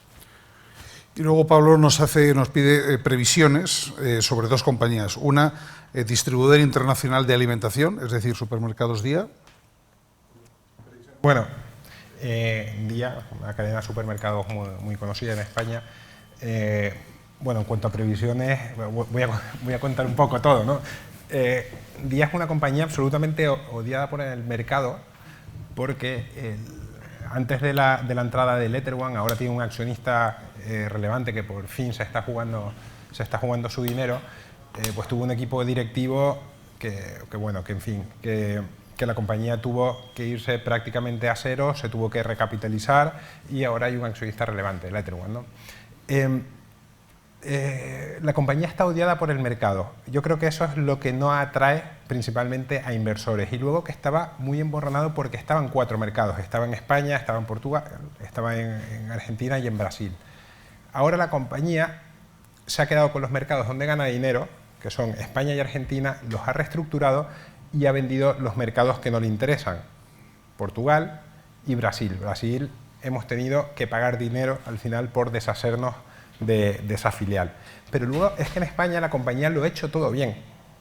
Aquí vendió las tiendas de gran formato al campo, donde ellos no competían bien. En gran formato pues compiten bien los al campo, los Lidl, los Mercadona y demás, y ellos se centran en proximidad. Y luego, en Argentina es un mercado mucho más pequeño, es el 25% de las ventas actuales, y claro, estás vendiendo las tiendas de Auchan en España a 0,5 veces las ventas y tú estás cotizando por debajo de 0,20. Es decir, eso te da una idea un poco de realmente lo que puede valer la compañía. Pues en la reestructuración en España, que ha sido nuestra tesis de inversión, pues nosotros acudimos a la ampliación de capital a 2 céntimos por acción y hemos seguido comprando cuando ahora que ha estado a 1, 1,5. La reestructuración ha sido un absoluto éxito. O sea, la compañía está generando ya márgenes de EBITDA por encima de los que generaba en el pasado con una contabilidad pues un poco más, no sé, optimista, por decirlo de alguna manera. Con lo cual, nosotros pensamos que es una gran oportunidad de inversión. De hecho, la compañía ya hizo la reestructuración y ahora está invirtiendo en eficiencia con nuevos centros logísticos, de uno muy grande, ahora recién abierto hace año y pico en Illescas, cerrando otros 3. O sea, ya se está dedicando simplemente a eficientar más la compañía porque ha sido un éxito. Nosotros pensamos que aquí tiene que aparecer valor en algún momento cuando la gente se dé cuenta que es el único momento interesante para invertir en esta compañía en toda su historia, probablemente. A mí me llama la atención porque yo creo que es de estas compañías que como cotizan a 1 céntimo parece que están quebradas, ¿no? Pero la compañía, pues la valoración, la compañía no tiene tanta deuda, está en una situación financiera buena, curioso. Nos sorprende además ver que grandes inversores que estuvieron en esta compañía en el pasado, cuando a nuestro juicio pues no era invertible, no están ahora en la compañía. Claro, sales escaldado y yo creo que no te dan ganas ni de mirarla, esa es mi opinión. Y Pablo también nos pregunta nuestra opinión o previsiones sobre Spartan Delta. Spartan es el único jugador que sí tenemos puro de extracción dentro de la industria del petróleo y gas. Es una compañía canadiense en la que invertimos inicialmente pues hace 2 o 3 años, una cosa así, cuando el petróleo estaba pues, alrededor de $50, si no recuerdo mal, y cuando nadie quería saber nada del sector, y aquí pues íbamos de la mano de un equipo directivo que históricamente lo ha hecho muy bien comprando activos en Canadá, especialmente de gas y petróleo, en momentos bajos de ciclo y consiguiendo siempre rentabilidades extraordinarias para los accionistas. Cuando éramos accionistas de la compañía en aquel momento, cristalizó nuestra tesis de inversión, cuando hubo un movimiento corporativo, conseguimos una rentabilidad muy elevada muy rápido y estuvimos unos meses fuera de la compañía porque había alcanzado ya nuestro valor y con la caída que vivió en bolsa volvimos a invertir. Al final esta empresa, después de todos los movimientos, pues se ha quedado, podemos decir, con 2 temáticas de activos, una en la cuenca Deep en Canadá, donde sí que generan caja continuamente y con esa caja lo que están haciendo es invertir en otra zona que ven muy atractiva, la zona de Duvernay, donde especialmente ven petróleo que están adquiriendo a precios muy atractivos para explotar. Al final el gas canadiense está en momentos muy deprimidos porque hay mucha producción, pero la demanda nacional, la demanda local, es inferior a toda esa capacidad que se está produciendo y como no hay capacidad para exportar gas, porque faltan todavía terminales de exportación del LNG, pues el precio no termina de converger a los niveles internacionales, pero pensamos que es algo que eventualmente va a pasar y es cuestión de esperar.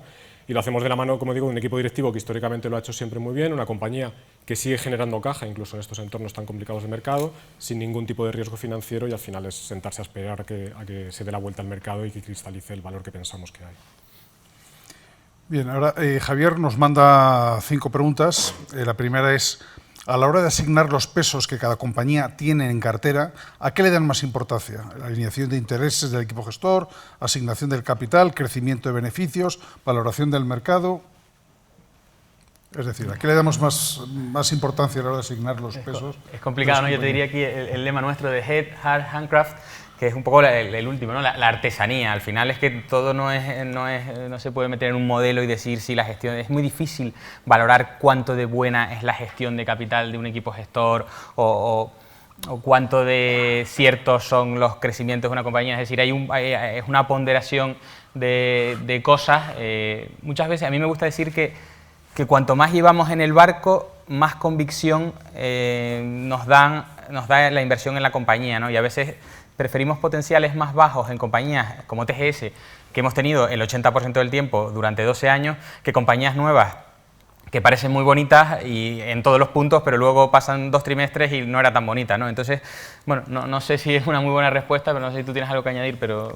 Luego depende también de cada temática o cada caso de inversión. Hablábamos antes de los holdings, ahí sí que queremos que haya una gestión de capital que destape valor, porque al final estás comprando unos activos con mucho descuento y si nadie hace nada, el mercado habitualmente no te lo va a poner en precio, y en esos holdings sí que nos gusta que los equipos directivos sean conscientes y estén tomando medidas para destapar valor. Entonces es verdad que en algunos casos sí que vamos a priorizar más esa gestión de capital, por ejemplo. El precio siempre es relevante también, es decir, no entran compañías en la cartera que tengan menos de un 50% de potencial en la cartera internacional, pero es que además, eso nunca, ¿no? Pero es que además ahora son, no sé, 70, 80 por lo menos. Bueno, es difícil dar una respuesta. ¿Cómo están funcionando las tesis de inversión durante el presente año? Sorpresas negativas y positivas. Sorpresas, que empiezo por las positivas. Sorpresas positivas, por ejemplo, el Liberty, que la contó Alejandro antes, esa ha sido una buena tesis de inversión, hemos ganado mucho dinero. Tesis positivas también las gestoras americanas o los vehículos que invierten en gestoras, como es el caso de AMG, nos ha ido muy bien. Petershill también ha ido bien, la cotización no se ha movido tanto, pero es que reparte muchísimo dividendo. Onex también, la verdad es que la financiera sobre todo. Y yo creo que las malas tienen un denominador común, ¿no? Las industriales europeas. Yo creo que esas tesis no han ido bien y son las que han restado, digamos, rentabilidad al fondo, pero en general, pues el fondo está más 10 en el año, pues yo creo que las cosas han ido mejor que peor, como diría Rajoy, ¿no? Dice, teniendo en cuenta que son stock pickers y que no tienen en cuenta la macro en su forma de invertir, ¿podrían hacer una estimación sobre el efecto de los resultados de las elecciones americanas en la cartera de Oros Internacional? Bueno, es que más o menos lo hemos comentado. ¿De qué tareas desempeñan las últimas incorporaciones de personal al equipo de Oros? Bueno, ya lo he comentado antes, el año pasado incorporamos a Diego como analista, es decir, como apoyo del equipo gestor, y este año hemos incorporado a Arturo Carrasco como responsable de negocio. Lógicamente incorporamos a personas cuando creemos que hay una necesidad clara y evidente en algún área de negocio. Hemos lanzado el plan de pensiones de empleo el año pasado, este año el plan de pensiones autónomo, por tanto estamos queriendo acceder a otro tipo de cliente, por otro tipo de canales, y por eso hemos estimado que existe una necesidad de refuerzo ahí en el equipo. O sea, lógicamente somos muy cautos a la hora de incorporar a alguien, tiene que cuadrar muy bien en la filosofía de esta pequeña familia y siempre donde creemos que hay necesidad de apoyo, ¿no? Esta es una pregunta muy graciosa. Dice, como seguidores del Value Investing, ¿qué podemos esperar del equipo gestor? ¿Estilo Peter Lynch de hacerse rico y retirarse y vivir la vida? ¿O estilo Warren Buffett y Charlie Munger como en Berkshire Hathaway, pero en Oros? Que conteste cada uno. ¿Tengo que empezar yo? Decírmelo porque a ver qué tengo que hacer yo. Bueno, yo creo que me quedo con la frase que decía siempre Alejandro, ¿no? Trabaja en lo que te gusta y no tendrás que trabajar nunca. Con lo cual, no me veo retirándome mientras haga lo que me gusta. Yo soy joven todavía, ustedes son mayores. Todavía soy joven y aunque me quiera retirar todavía me quedan por lo menos 30 años, o sea que hay tiempo por delante. Nada, es que es proyecto de vida, siempre lo hemos dicho. Hemos montado esto para estar aquí hasta el final y es lo que vamos a hacer, ¿no? Ahí no hay dudas. Bien, empezamos con las preguntas que hemos recibido aquí en la sala y la primera es, con la similitud que habéis apuntado sobre el año 2000, ¿pensáis que si Nvidia, la tecnología, gira fuerte, el resto del mercado va a aguantar? Es decir, ¿caerá todo y lo que señaláis como barato será aún más barato? Me encantaría saberlo, pero no tenemos ni idea, obviamente, de lo que va a pasar en el mercado. Al final nuestra filosofía no es esa, como decíamos, pero sí nos preocupa, y por eso lo queríamos compartir, esa concentración de los índices en tan pocas compañías, porque es verdad que si esas compañías empiezan a corregir en bolsa o a tener un peor comportamiento, eso va a condicionar a los índices donde tienen más exposición o tienen más relevancia estas empresas. Nosotros estamos fuera de esas empresas y de esos índices, pero si el flujo sale de todos lados, obviamente te afecta. Lo que pasa que, claro, cuando la bolsa de Hong Kong lleva 7 años cayendo a plomo, cuando vemos que las inversiones que tenemos allí, su liquidez, lo comentábamos antes de empezar la conferencia, ha caído en algunas empresas un 80%, es que no hay flujo, es que no hay dinero allí. Entonces, ¿qué va a salir si directamente nadie está ni comprando ni vendiendo? Es que no hay nada ahora mismo, con lo cual... También relacionado un poco con lo mismo, dice, ¿creen que la posible nueva política arancelaria de Trump puede lastrar la parte asiática de la cartera? Llevamos ya 5 años esperando frutos con algunas de estas compañías y no llegan los resultados. Tampoco sabemos lo que está descontado en el mercado. Claro, viendo las cotizaciones de muchas compañías, Es que el caso, por ejemplo, de Sun Hunkai Company, que es una de las empresas que tenemos en la estrategia internacional, una compañía asiática, que tiene 3 líneas de negocio. Una de ellas es simplemente es un holding que tiene participaciones financieras en gestoras, inversiones, etcétera, que vale el doble o más del doble, casi el triple de lo que está cotizando la compañía a día de hoy en bolsa, solo esa área. Luego tiene una parte de préstamos al consumo, principalmente en Hong Kong, que vale también el doble de lo que está cotizando la compañía a día de hoy. Otra parte después un poco más pequeña e insignificante, claro. Las políticas arancelarias de Trump, si son muy fuertes, ¿qué le va a afectar a esta compañía? Si es que está protegida 3 o 4 veces su capitalización de mercado. Hay otras que les puede ir peor, pero es que los volúmenes se han ido abajo y las compañías están cotizando, como vimos antes, a unos precios absolutamente disparatados, es ridículo, ¿no? Y protegida la compañía y también protegidos nosotros, porque es una compañía que da un dividendo del 10%, que además libre de impuestos, que lleva dándolo pues ya más de 10 años, con lo cual, pues en el peor de los casos nos llevamos nuestro 10% al año, ¿no? O sea que en cierta forma pues no está mal. Bien, hay una pregunta que nos ha hecho alguien acerca de nuestras diferencias, las diferencias entre nosotros y otra compañía gestora con la que tenemos muy buena relación y que tenemos muy buenos lazos. Perdonad, pero no voy a contestar nada porque por respeto siempre no hacemos comentarios sobre ninguna otra entidad que no sea la nuestra y menos aún sobre una entidad con la que tenemos muy buena relación y que comparte nuestra filosofía de inversión. Hay 2 preguntas sobre el posicionamiento que tenemos en fabricantes europeos y en concreto, por ejemplo, Stellantis con ratios tan atractivos. ¿Perdón la pregunta? ¿Cuál es nuestro posicionamiento en fabricantes de coches europeos como Stellantis con ratios tan atractivos? Bueno, nosotros exposición directa al sector de la automoción, a fabricantes solo tenemos BMW. BMW además es una de las empresas probablemente la más longeva dentro de la cartera que está a día de hoy todavía, ¿no? Con distintos pesos. De hecho, estuvimos haciendo los cálculos de la rentabilidad que nos ha dado la compañía cuando vendimos uno de los últimos paquetes por encima de 100 euros, ahora está bastante más abajo, y nos había dado un 14% anualizado, una rentabilidad sustancialmente superior a la que nos ha dado los fondos, ¿no?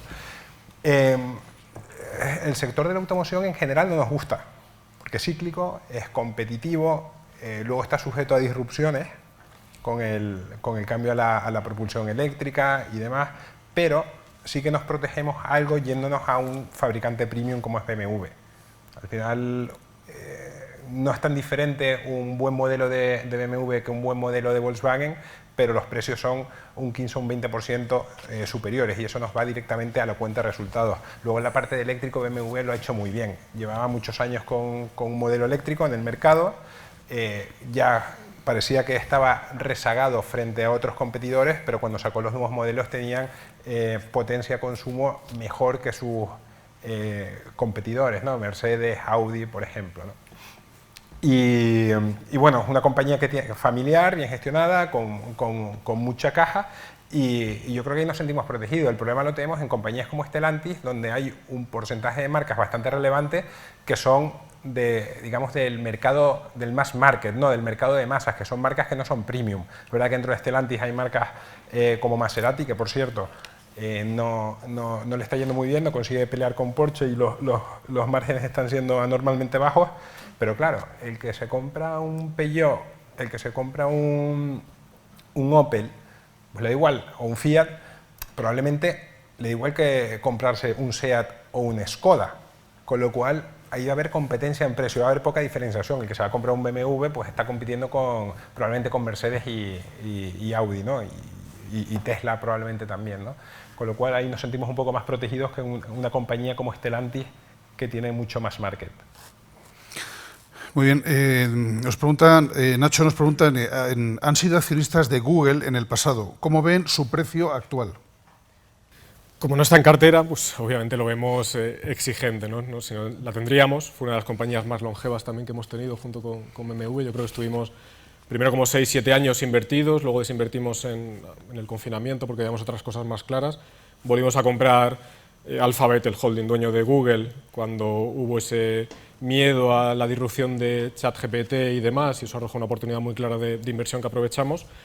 Y es verdad que no es de las compañías que vemos más caras, de hecho pensamos que está correcta de valoración, es posiblemente la compañía que por negocio históricamente más nos ha gustado, pero claro, si comparamos eso, que al final todo compite con lo que tenemos en cartera, pues nos cuesta invertir en Alphabet, pero vamos, es una compañía que siempre nos ha encantado y si se vuelve a poner en niveles atractivos invertiremos seguro.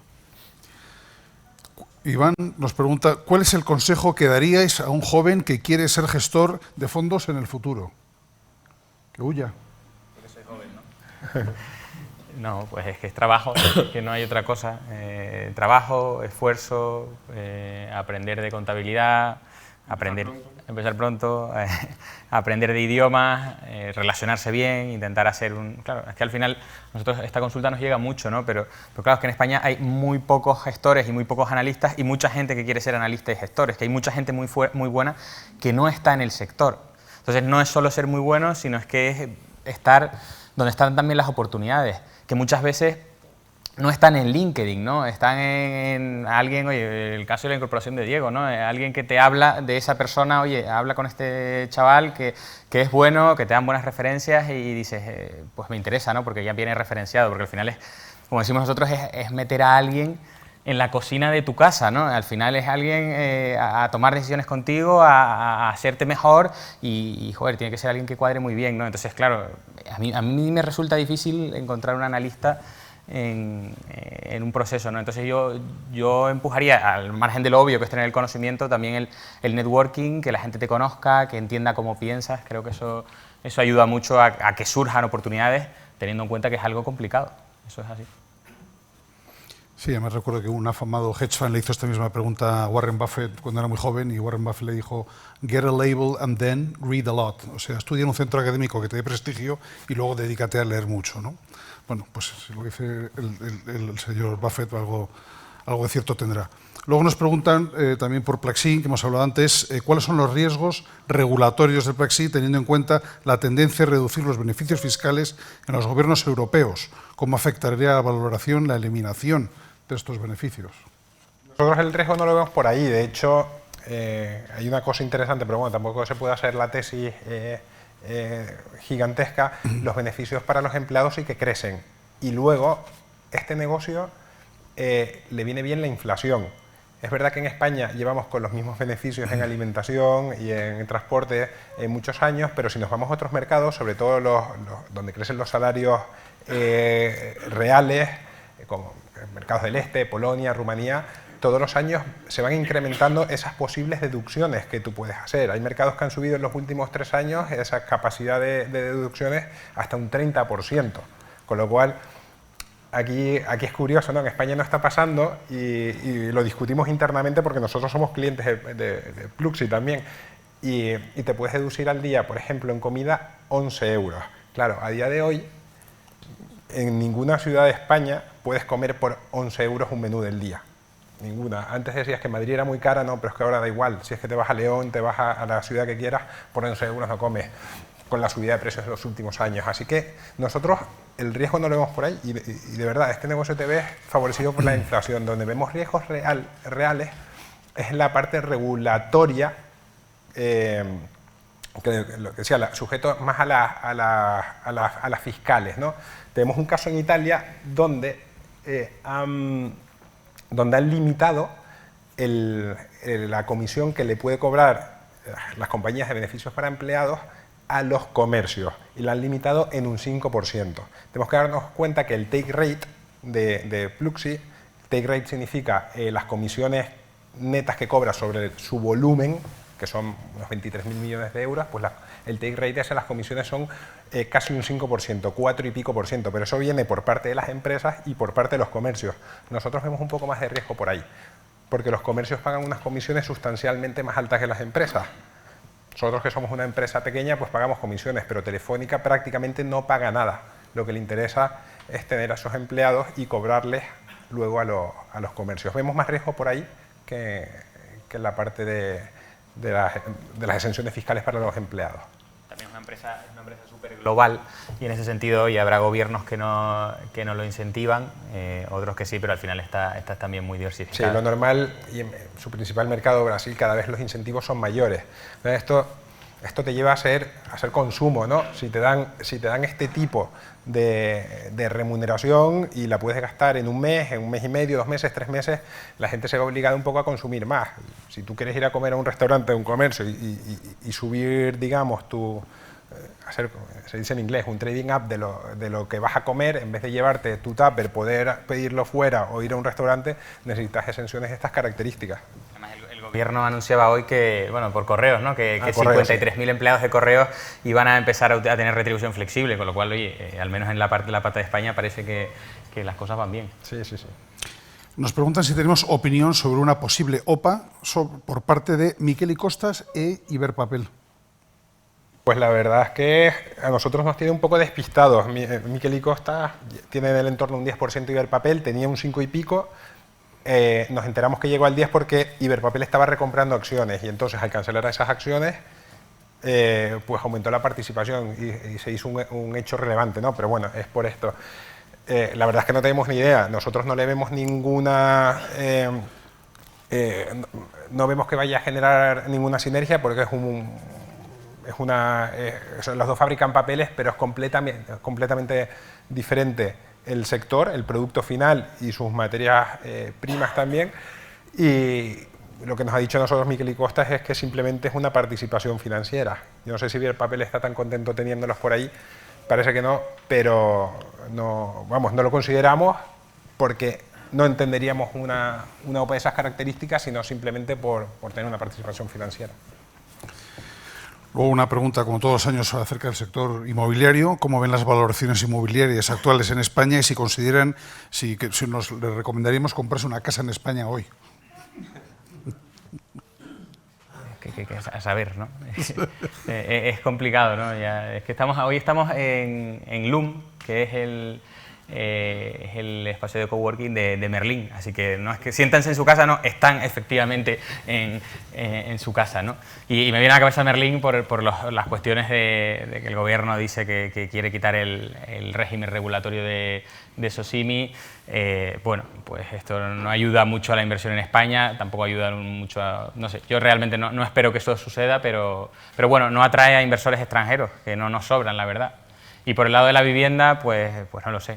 Los precios son elevados, las rentabilidades son bajas, pero tampoco sé lo que va a pasar a futuro, ¿no? Las políticas del gobierno, de hecho, van en contra. Sí, a mí yo siempre lo decía el otro día en un podcast, ¿no? que en cierta forma me da envidia el gobierno chino, que tiene muchos problemas, pero al menos cuando se toman las decisiones, parece que las decisiones intentan solucionar problemas, ¿no? Aquí a veces cuando vamos a solucionar los problemas ponemos palos en la rueda y se agravan los problemas, ¿no? con todas las leyes en materia de vivienda. Entonces, no sé, me cuesta ver bajadas de precios sin oferta y demás. Al menos en las grandes capitales, ¿no? Y en las zonas donde los precios pues, se han mantenido históricamente más altos.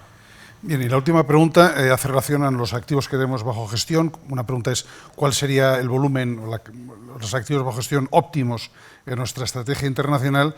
Y si de los 142 millones de euros que hemos comentado que tenemos bajo gestión, pues que si son mayoritariamente minoristas, institucionales o mandatos, ¿no? Bueno, ya adelanto que mandatos no tenemos, que son abrumadoramente minoristas. Tenemos algún cliente institucional, pero sobre todo son minoristas. Por eso he dicho que tenemos casi 5.000, ¿no? Y clientes institucionales no tenemos demasiados y eso es una de las líneas de negocio que lógicamente queremos desarrollar en el futuro, pero son sobre todo minoristas. Y en cuanto a los activos óptimos en la cartera internacional... Es que tampoco tenemos respuesta, estamos muy lejos de ese tamaño que pudiera condicionarnos. Al final, una cartera global tienes todo el mundo para encontrar oportunidades de inversión, pero siempre decimos que el mercado también te va a condicionar. En este sentido, un mayor tamaño en el ibérico es lo que nos podría poner algún punto más nervioso por esa limitación geográfica que tendríamos, y siempre estaríamos más cerca de cerrar el ibérico que el internacional en ese sentido. Es que no estamos en esa conversación ahora mismo, no tenemos ni idea cuál es nuestro tamaño óptimo porque estamos muy lejos, sinceramente, de llegar. Muy bien, pues con esto terminamos todas las preguntas que hemos recibido. Como ya he dicho anteriormente, si alguien tiene alguna duda, pues nos lo puede comunicar a través de nuestra dirección genérica de correo electrónico y las contestaremos los próximos días. Muchísimas gracias de nuevo por vuestra asistencia y os convoco a nuestra 7ª conferencia anual del año que viene. Muchísimas gracias.